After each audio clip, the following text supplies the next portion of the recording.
Salut à tous, j'espère que vous allez bien. Aujourd'hui, j'ai une super vidéo pour vous. Hansi Flick déclare la guerre pour la fin de saison, ambition et concurrence au FC Barcelone. Ligue des Champions, Rafinha, futur meilleur joueur de l'histoire de la C1 sur un an. Une performance historique pour dépasser Ronaldo et Messi. Le FC Barcelone et la Coupe du Monde des clubs, la fin de la rumeur et l'absence inévitable du club catalan cet été. Alors regardez-la jusqu'à la fin. Si ce n'est pas encore fait, abonnez-vous à la chaîne et activez la cloche de notification pour ne rater aucune de mes prochaines vidéos. Mon objectif, atteindre les 40 000 abonnés, et j'ai besoin de vous pour y arriver. Un immense merci à chacun d'entre vous pour votre soutien. Vous êtes les meilleurs. Hansi Flick déclare la guerre pour la fin de saison, ambition et concurrence au FC Barcelone. À l'aube des derniers matchs décisifs de la saison, Hansi Flick, le manager du FC Barcelone, a pris la parole pour dévoiler ses ambitions pour le club catalan, tout en abordant également la concurrence entre ses deux gardiens, Marc-André Ter Stegen et Wojciech Szczęsny. La situation actuelle du Barça est idéale, avec une place quasiment assurée en demi-finale de Ligue des Champions après leur victoire écrasante contre Dortmund, 4-0, mercredi dernier. Cependant, le technicien allemand a bien insisté sur la nécessité de ne pas se laisser aller et de garder la tête froide lors du match retour contre les Allemands, qui s'annonce crucial. Une ambition clé, rien n'est acquis. Lors de la conférence de presse, Hansi Flick a clairement affiché ses objectifs pour le FC Barcelone, l'ambition de tout remporter cette saison. Je répète toujours, je ne regarde pas dans le passé. Tout ça, c'est le futur. Tout ce qui arrive sera le bienvenu, la Liga, la Ligue des Champions, la Copa del Rey, a-t-il déclaré, montrant une détermination sans faille. Selon lui, l'équipe doit concentrer toutes ses forces sur chaque match à venir, et la priorité immédiate reste de se qualifier pour les demi-finales de la Ligue des Champions. La compétition est rude, et même si le Barça possède une belle avance après sa large victoire contre Dortmund, il est crucial de rester concentré sur l'objectif à court terme, assurer la qualification en gardant la même rigueur défensive et offensive qu'au match aller. Le message d'Hansi Flick est limpide, tout est possible, mais il nous faut être concentré, notamment sur le match de demain contre Dortmund.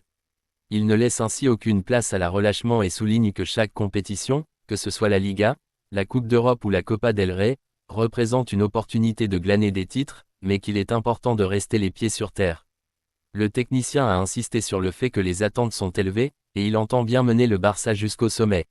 La saison est encore pleine de promesses, et même s'il reste prudent, il est clair qu'Hansi Flick se voit bien remporter tous les trophées possibles avec son équipe.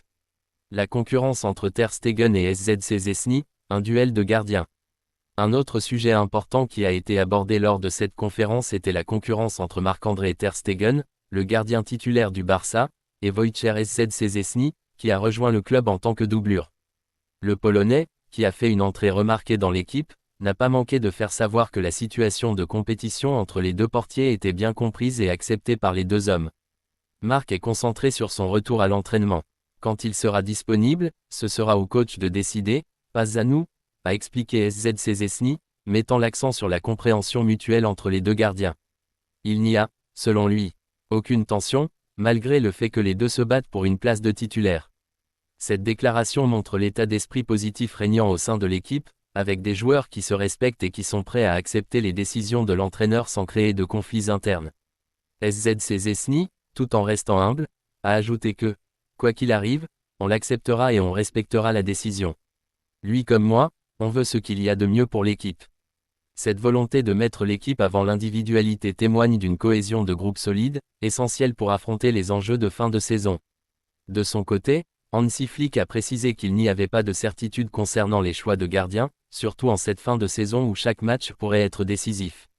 Dans le football, tout peut se passer, donc je ne peux pas te répondre à 100%, a déclaré Flick, sous-entendant qu'il est prêt à prendre la meilleure décision pour l'équipe en fonction des performances des deux gardiens. Cette déclaration confirme que la concurrence au sein de l'équipe est saine et que le coach met en place une véritable compétition pour maintenir un niveau de performance élevé. L'optimisme de Flick pour la fin de saison. Hansi Flick a exprimé une confiance certaine quant à la capacité de son équipe à lutter sur tous les fronts. Je ne regarde pas dans le passé. Le futur, c'est ce qui m'intéresse, a-t-il répété à plusieurs reprises, affirmant ainsi qu'il n'est pas du genre à se reposer sur les lauriers du passé. Le FC Barcelone est encore en lice dans toutes les compétitions majeures de cette saison, et l'entraîneur allemand est bien déterminé à faire en sorte que son équipe soit prête à relever tous les défis. Le Barça, qui se trouve actuellement en tête de la Liga et est en très bonne position pour atteindre les demi-finales de la Ligue des Champions, rêve également de remporter la Copa del Rey. Le club catalan pourrait donc potentiellement réaliser un triplé historique cette saison, une perspective qui enthousiasme les joueurs et les supporters. Flick, conscient des attentes, est toutefois prudent et rappelle que la concentration reste de mise, chaque match est une étape vers cet objectif ultime. Conclusion, un Barça à suivre de près. Le message d'Hansi Flick est clair et déterminé, le FC Barcelone vise à remporter tous les titres cette saison, mais pour cela, il faudra rester concentré sur chaque étape du parcours. Avec une équipe solide, une concurrence saine entre ses joueurs et un coach expérimenté, le Barça a toutes les cartes en main pour réussir une fin de saison historique. Reste à voir si les Blaugrana pourront concrétiser cette ambition et décrocher les trophées qui leur échappent depuis quelques années. Une chose est certaine, il faudra compter sur eux. Ligue des Champions, Rafinha, futur meilleur joueur de l'histoire de la C1 sur un an. Une performance historique pour dépasser Ronaldo et Messi. Alors que le FC Barcelone s'apprête à clore son quart de finale retour de la Ligue des Champions face au Borussia Dortmund demain soir, une question brûlante se pose, Rafinha pourrait-il marquer l'histoire en réalisant la meilleure saison européenne de tous les temps? Depuis sa prise de fonction en début de saison, Hansi Flick a transformé l'attaquant brésilien, qui semble en pleine forme, et pourrait bien être en passe de réaliser un exploit incroyable. Le Barça, qui n'a plus remporté la Ligue des Champions depuis 2015, vise cette saison un retour triomphal sur la scène européenne. La tâche n'a pas été facile, mais avec une victoire écrasante de 4-0 au match aller contre Dortmund, les Blaugrana sont dans une position confortable pour atteindre les demi-finales. Et une grande partie de cette réussite revient à Rafinha, l'élément clé de cette équipe. Le Brésilien a été tout simplement éblouissant, non seulement en marquant le premier but du match, mais aussi en offrant 2 passes décisives, une à Robert Lewandowski et une autre à Lamine Yamal.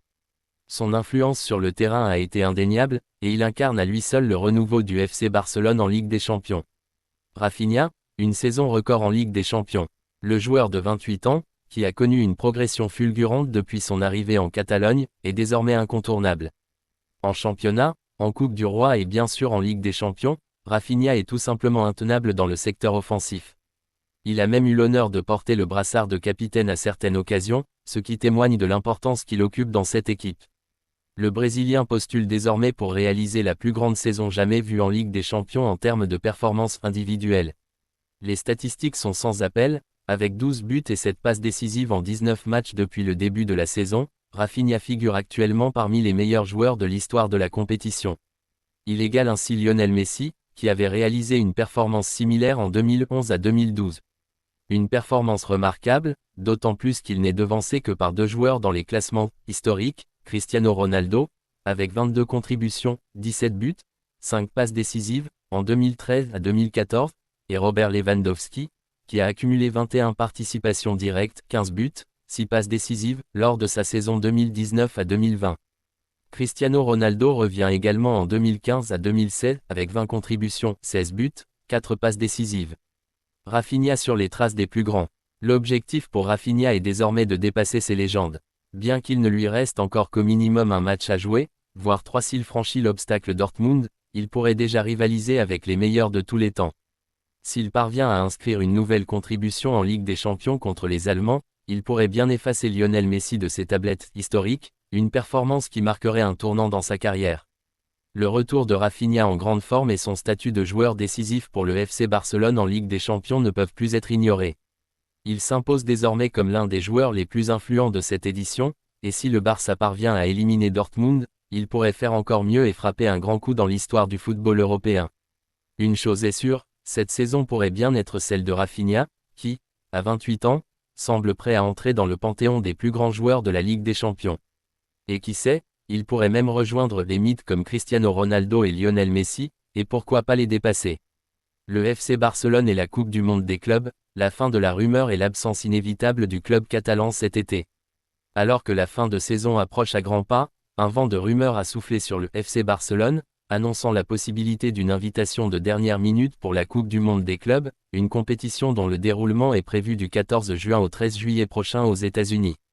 L'idée d'une participation du Barça à ce tournoi de prestige, malgré son absence initiale, a enflé ces derniers jours à mesure que des spéculations ont circulé concernant la disqualification du club León, un club mexicain, et la possibilité d'un repêchage du club catalan.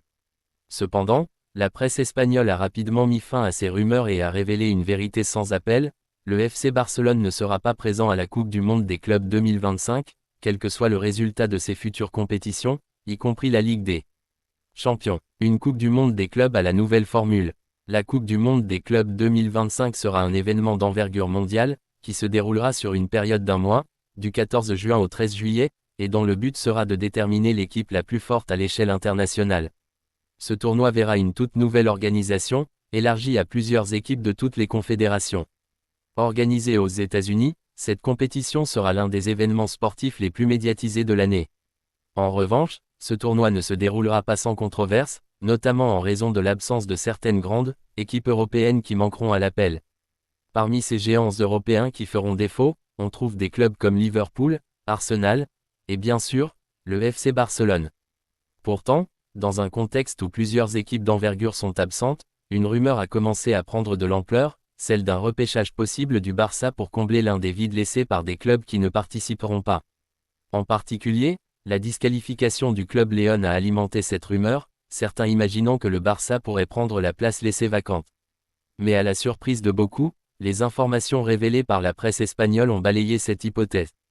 Les raisons d'une absence inévitable du Barça.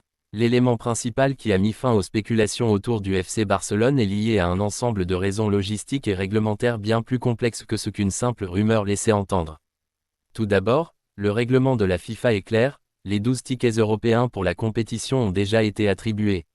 Le FC Barcelone n'a pas gagné sa place sur le terrain, et en l'absence d'une qualification directe, il n'est pas éligible pour un repêchage basé sur une exception ou une wild card.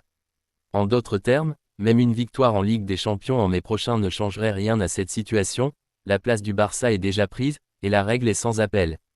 Ensuite, il y a des considérations liées au calendrier. Si le FC Barcelone venait à remporter la Ligue des Champions, cela signifierait une série de matchs de haute intensité durant la fin de la saison, suivie d'une phase de préparation cruciale avant la Supercoupe d'Europe. Participer à la Coupe du Monde des clubs en plein milieu de cette période risquerait de perturber sérieusement la préparation de l'équipe pour la saison suivante. Le staff technique et la direction du club ont donc jugé que le mieux pour l'équipe serait de se concentrer sur la préparation d'une pré-saison optimale et de ne pas se laisser entraîner dans des compétitions supplémentaires. La disqualification du club Léon et ses conséquences.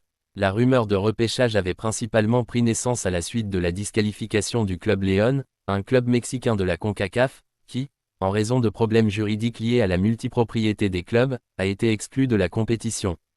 La FIFA a ouvert une procédure disciplinaire contre le club Léon, suite à des accusations concernant la violation des règles de la multipropriété, spécifiquement celles énoncées dans le règlement de la Coupe du Monde des clubs. Selon les enquêteurs de la FIFA, le club Léon ne remplissait pas les critères nécessaires pour participer, ce qui a conduit à une exclusion officielle. Cette décision de la FIFA a provoqué des réactions très vives de la part du club Léon, qui a dénoncé ce qu'il considérait comme une injustice, arguant qu'il respectait toutes les règles et que l'exclusion n'était pas justifiée. Le club mexicain a même menacé de saisir les juridictions sportives supérieures, ce qui a ajouté du suspense à la situation. Cependant, malgré les protestations du club Léon, le verdict semble désormais définitif. La place laissée vacante par ce club a donc ouvert la porte à une discussion sur le remplacement de cette équipe, mais comme le confirment les informations de la presse espagnole, le FC Barcelone ne bénéficiera pas de ce remplacement, quel que soit son parcours en Ligue des Champions. Un barrage pour le dernier ticket. La place laissée par la disqualification du club Léon sera donc attribuée à un autre club, et la FIFA a envisagé un barrage entre le Los Angeles FC, LAFC, et le Club América, deux clubs de la CONCACAF. Le LAFC, finaliste de la Ligue des Champions de la CONCACAF, est une équipe qui a montré de belles performances ces dernières années, tandis que le Club América, l'une des équipes les plus titrées et les mieux classées de la région, a également de bonnes chances de se qualifier. Ce match de barrage serait donc décisif pour déterminer qui prendra le dernier ticket pour la Coupe du Monde des clubs de la FIFA 2025. Le Barça se prépare pour d'autres défis. Ainsi, bien que le FC Barcelone reste l'un des clubs les plus prestigieux au monde, la Coupe du Monde des clubs ne fait pas partie de ses objectifs immédiats. Le club catalan devra se concentrer sur ses autres compétitions à venir, en particulier la Ligue des Champions et la Supercoupe d'Europe. L'absence de participation à la Coupe du Monde des clubs pourrait être vue comme une déception pour certains supporters du Barça, mais cela permet également au club de se recentrer sur les défis qui l'attendent et de préparer au mieux la saison suivante. En conclusion, Les rumeurs autour d'un repêchage du FC Barcelone pour la Coupe du Monde des clubs de cet été sont désormais dissipées. Le club catalan ne participera pas à la compétition, et la place laissée vacante par le club León sera finalement attribuée à l'un des clubs les plus importants de la CONCACAF. Les supporters du Barça devront attendre un autre moment pour voir leur équipe briller sur cette scène mondiale. D'ici là, la route est encore longue, mais les défis sont bien là, et le FC Barcelone a de grandes ambitions pour le reste de la saison.